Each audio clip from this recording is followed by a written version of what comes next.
विदुर जी महाराज से एक जिज्ञासु प्रश्न करता है कि महाराज जीवन का उद्देश्य क्या है। तो विदुर जी महाराज उत्तर देते हैं जीवन का उद्देश्य स्वर्ग और मोक्ष की प्राप्ति है। तो जिज्ञासु प्रश्न करता है कि स्वर्ग मोक्ष कैसे मिलता है। तो विदुर जी महाराज कहते हैं जो व्यक्ति जीवन भर परमात्मा का नाम लेता है, सदाचरण जीवन व्यतीत करता है, तो मरने के बाद उसे स्वर्ग और मोक्ष की प्राप्ति होती है। तो जिज्ञासु पुनः प्रश्न करता है कि मान लीजिए ऐसी परिस्थिति हो, ऐसा कारण हो कि जीवन भर भगवान का नाम न ले पाया हो, तो क्या वो स्वर्ग मोक्ष उसे नहीं मिलेगा। तो विदुर जी महाराज कहते हैं हाँ, एक और तरीका है।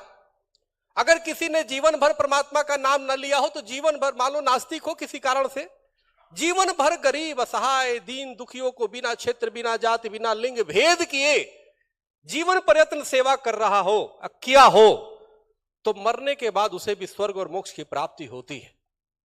जैसे सभी हमारे संत बैठे हैं, सब भंडारा के माध्यम से सब अनेक क्षेत्रों में सेवा भी करते हैं, भगवान का भी नाम लेते हैं। जिज्ञासु पुनः प्रश्न करता है महाराज मान लीजिए किसी ने जीवन भर भगवान का नाम न लिया हो, जिसने कभी सेवा भी न किया हो, तो क्या उसे मरने के बाद स्वर्ग मोक्ष नहीं मिलेगी। मान लीजिए ऐसी परिस्थिति किसी की हो जाती है, ऐसे जगह जन्म ले लो जहां सेवा का भी संस्कार न हो। तो विदुर जी महाराज उत्तर देते हैं, इसी में आपका भी शायद प्रश्न का उत्तर है। विदुर जी महाराज कहते हैं